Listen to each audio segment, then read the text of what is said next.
मुझे BMC मिले थे, वहाँ से लेकर जो सफ़र है इनका, ये प्यार है इनका, ये इनका बड़ापन है, रियली माय ऑनर कि आप यहाँ आए हैं, आरको Mukherjee ji end of course सीमा सिंह जी जो मेड एंड श्रे एक बहुत बड़ा NGO है, इन्होंने 1000 बच्चे अडॉप्ट करके रखे हैं, 1000 बच्चों का पसंद करके रखा है, उनको उनका पूरा देख रेख कर पढ़ाई सारा ये चीज़ कर रहे हैं। एंड सो रियली मेरा ये बहुत सौभाग्य है, बहुत बड़ा कि आप इधर पधारे हैं, बहुत बहुत शुक्रिया। And yes my buddy, my oldest friend, I will say may be first friend from Mumbai, या दूसरा सबका जो थोड़ा हीलो रे चिड़कली ना हीलो सा, फीमेल भी है, तो ये मैंने सुना।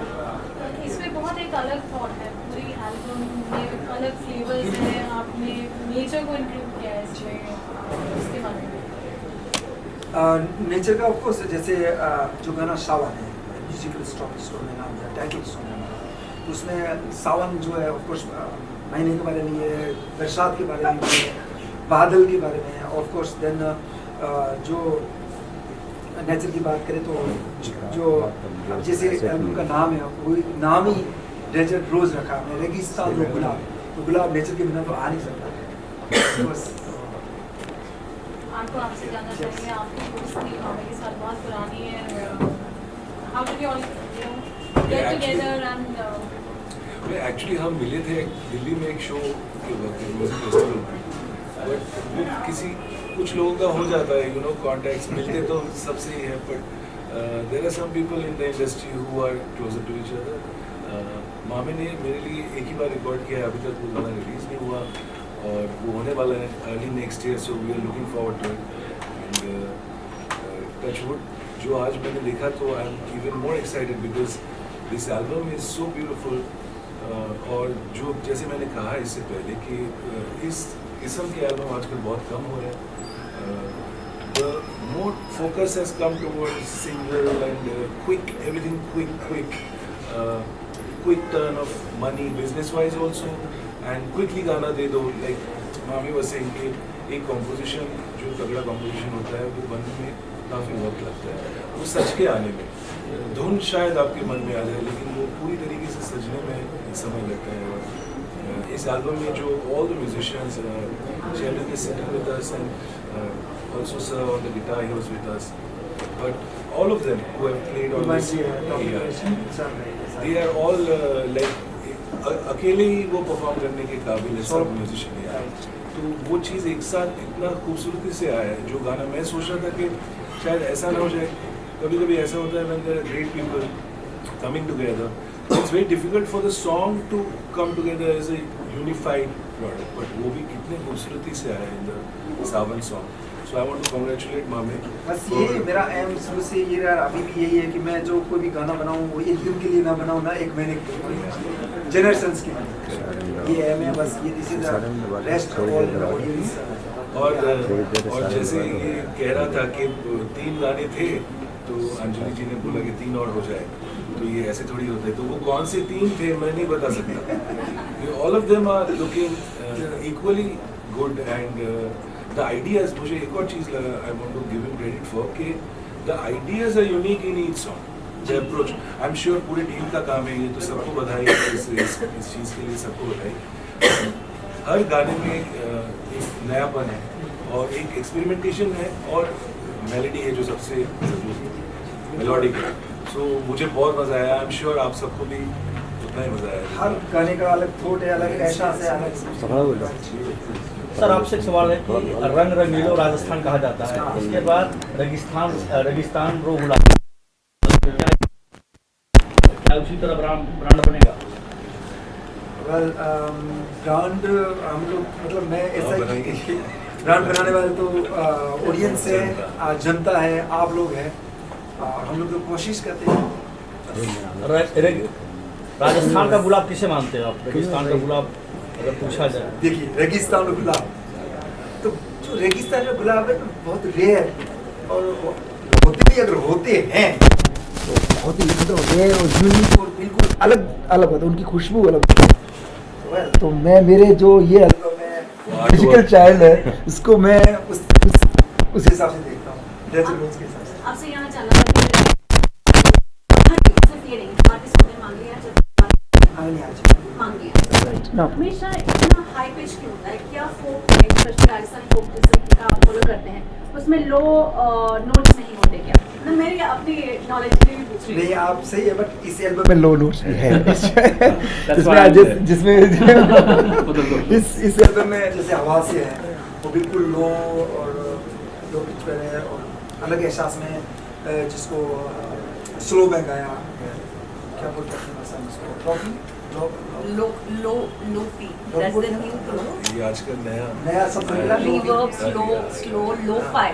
लोफा लो-फाई बोलते हैं, Lo-fi. बट एक्चुअली जो आप शायद पूछना चाह रहे हैं कि ये इट्स नॉट जस्ट राजस्थान, अगर आप सिंध पंजाब के भी कुछ घरानों से जो सीरियस है उनका एक तालीम इस किस्म का होता है कि मैक्सिमम ऑफ द वो गाना आवाज़ सेट होता है थोड़ा हाई, ऐसा होता है, but I think listen carefully, like this album you see there's a lot of range to it. इसमें ये गाना तो मुझे मामी के हिसाब से लो ही लगा पूरा गाना, वो चाहता तो एक से ऊपर भी गा सकता No, but also just for information's sake, a lot of this music is folk music which did not have amplification, especially when they sang in deserts and stuff like right, that. ये आपका सवाल का जवाब है। I will continue. Yeah, so to reach a larger audience, they would sing at that pitch because low might not carry that far. So you sing at this pitch so that people further off can hear you. That's right. पुराने time में ये आपने जो सवाल पूछे हैं तो इन्होंने जवाब दिया है, इन्होंने जवाब मॉडर्न के हिसाब से जैसे आज के फेस्टिवल के हिसाब से दिया है, बट हमें बोला जाता है कि जो मांगनिया जो है वो एक तरह से संदेश वाहक है। पुराने टाइम में जब बारात जैसे मेरे गांव सत्तों से रवाना होती है, पूरी पहुंचना है बारात, पूरी और सत्तों के डिस्टेंस है 45 किलोमीटर, तो जब फुलिया आता है बीच में गाँव, तो फुलिया पर मांगनिया जो साथ में जो होता है वो एक दोहा देता है, और उसकी आवाज़ 15 किलोमीटर तक विदाउट माइक्रोफोन जाती है, तो उस सामने वाले विलेज को मालूम पड़ जाता है कि बारात अभी 10 किलोमीटर दूर है, तो चलो चाय बना लो, सारी चीज़ें प्रिपेयर कर लो। So, अभी और दूसरा जो राजस्थान में जो मिट्टी है इतनी तपती है, वहाँ अगर देखिए राजस्थान में जो चीज़ होती है घनी होती है, घनी बोले तो ज़्यादा ही होता है, अगर गर्मी पड़ती है तो भी ज़्यादा पड़ती है, और गुलाब अगर बरसते हैं तो वो भी ज़्यादा बरसते हैं, और हम अगर सिंगर से अगर गाते हैं तो वो भी हाई पिच में तो ज़्यादा ही गाते हैं। ये एक तरह से मिट्टी को जो खुशबू है। सर आपका केसरिया बालम सॉन्ग आया था, लोग अभी भी अपने दिलों में रखे हैं, अभी भी लोग गुनगुनाते हैं आपका सॉन्ग, तो सर केसरिया बालम और डीजर रोज किस तरह का करियर रहा आपका? किस तरह ये का बिल्कुल आपने बहुत ही अच्छा क्वेश्चन पूछा मुझे। केसरिया वाला जो मैंने क्रिएट किया था 2015 में किया था, वो सर वो भी मेरा एक एल्बम था डेजर्ट सेशंस, और ये एल्बम हमारे I think most probably from India's first folk album made by मतलब क्राउड फंड से बना है। I am the first folk singer who made album with crowd funding, और मांगनिया तो खैर मैं पहला ही हूँ जिसने वो क्राउड फंड कर लिया, डेजर्ट सेशंस उसका ही केसरिया वाला हिस्सा है, और was really successful crowd funding होता है, उसके लिए जिम अवार्ड उसी में मैंने केसरिया बालम, और वो भी एक इत्तेफाक से मैंने खाली ऐसे मतलब मैं जब केसरिया बालम का मेरा कोई प्लान नहीं था, मैं स्टूडियो में दूसरे गाने रिकॉर्ड कर रहा था, तो मेरे दिमाग में आया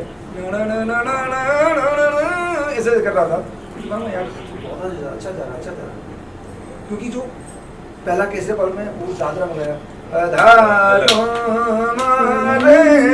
ऐसे, थोड़ा सा टाइम को देखते हुए मैंने बोला आज की जो ऑडियंस है थोड़ा सा चेंज चाहिए। चेंज क्या चाहिए?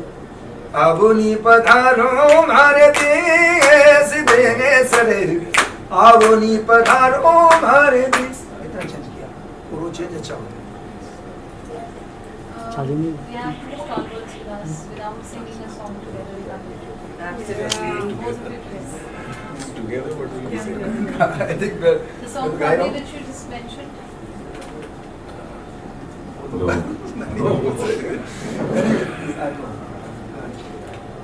But I'll just okay, a couple of lines I'll sing, but ये गाना नहीं पता होगा I think. मम्मी को नज़म तेरे से नहीं आ रहा पता है? चल ओ करम खुदाया है तुझे मुझसे मिलाया है, तुझ पे मर के ही तो मुझे जीना आया है, ओ तेरे संग यारा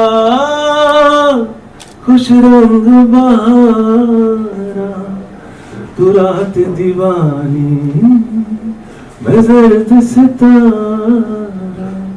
थैंक यू सो मच। इसके साथ मैं ये गाना Thank you.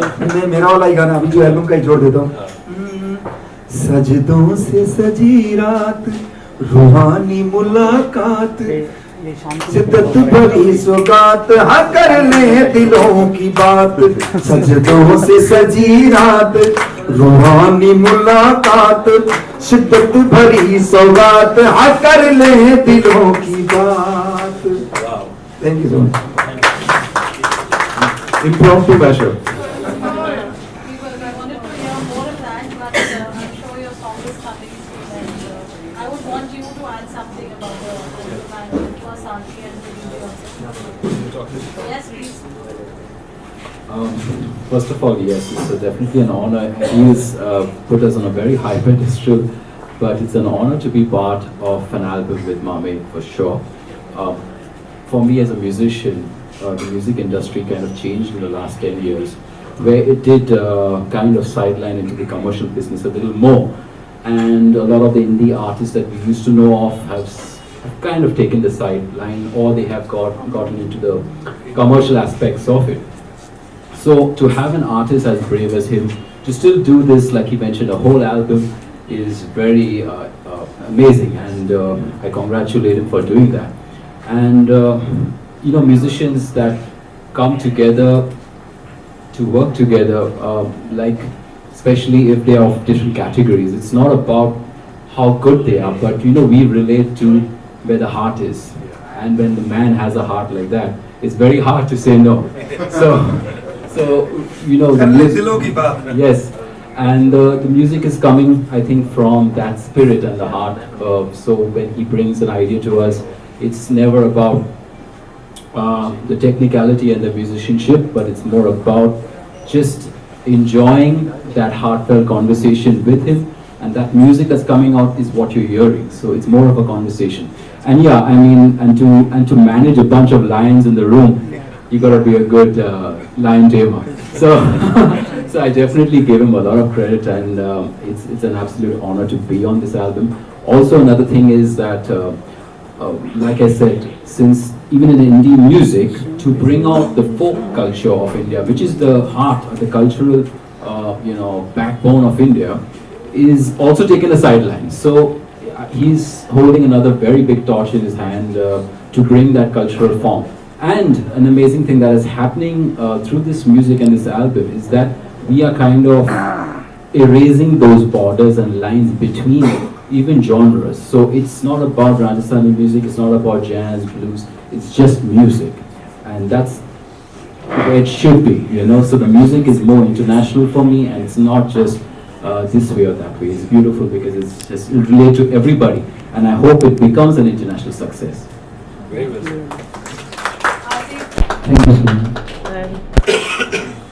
Well, मैं मामे जी को शोज पे मिली थी, और जब भी कोई शो करता है तो ऑडियंस को लगता है कि वो किसी आर्टिस्ट को देख रहे हैं, लेकिन जब दो आर्टिस्ट स्टेज पर होते हैं तो वो आर्टिस्ट तो होते ही हैं ऑडियंस के लिए, बट वो एक दूसरे के लिए इंसान पहले होते हैं. एंड आज सब हम इसलिए आए हैं क्योंकि ये आर्टिस्ट तो बहुत ही उम्दा आर्टिस्ट हैं. I mean from the Cannes red carpet to such accomplished records that he has with him. I think we are here because of his humility, his friendship, his modesty. वो कहते हैं ना कि वृक्ष जितना फलों से भरा रहता है वो उतना ही झुका होता है. इतने accomplishments हैं इनके कि अगर हम गिनना भी शुरू करें तो भी कम है. ये वीडियो खुद में एक प्रमाण है कि कितने लेजेंडरी आर्टिस्ट खुद बिल्कुल दोस्ती में, बिल्कुल यारी में एक कोलैबोरेशन करके इस एल्बम का हिस्सा बने हैं. And that is why you know Arko would also agree कि इतनी आसान बात नहीं होती है कि इस लेवल के आर्टिस्ट कोलैबोरेट करें, और वो भी इतनी आसानी से. वो प्यार मोहब्बत इसलिए है क्योंकि आपका व्यवहार बहुत अच्छा है. And I think as friends हम लोग आज इसीलिए आए हैं ताकि हम आपको हाइप कर सकें, क्योंकि जितना इन्होंने राजस्थान फोक म्यूजिक को हाइप किया है, आई थिंक इंडिया को ग्लोबल मैप पे ले जाने में आपका एक बहुत बड़ा हाथ है, and we are very very proud of you, and we are very very happy that you made an entire album out of it. I mean अभी तक हम जब भी कोई बर्थडे सॉन्ग चलाते थे, या तो इट्स योर बर्थडे चलाते थे विल आई एम का, या हम लोग बार बार ये आए वो ही गाते थे। अब फाइनली एक बर्थडे सॉन्ग आ रहा है हम लोग को जो एक्चुअली इंडियन है, it has a fusion and a Rajasthani fusion. I am very excited to listen, मतलब डीजेस और आफ्टर पार्टी में भी बजेगा वो। सो आपने संगीत कवर कर लिया, कवर कर ली, मेहंदी कवर कर लिया, आपने तो ब्राइड एंट्री का भी गाना दे दिया। उन्होंने कहा कितने शो चाहिए, ये लो सारे कर दे, हर शो का गाना। So congratulations and we hope that you know all of you equally love it. हम लोग अभी लॉन्च पर बैठ के एंजॉय कर रहे हैं। आप सब भी म्यूजिक वीडियोस और पूरा जब एल्बम देखेंगे तो आपको पता चलेगा कि कितना कितना एंटरटेनिंग पैकेज है इस पूरे एल्बम का। समीर आ जाओ, बोलिए आप भी आओ। मामे भाई को बहुत बहुत शुभकामनाएं। पहले तो डेजर्ट रोज के लिए मैं एक छोटी सी बात बताना चाहता हूँ मामे जी के बारे में। मैं एक फिल्म कर रहा था बहुत साल पहले और उसका गाना मैं नुसरत साहब से गवाना चाहता था, और सेंटोर में उनसे मुलाकात हो गई, गाना सेट हो गया, लेकिन कोइंसिडेंस वो गाना हो नहीं पाया।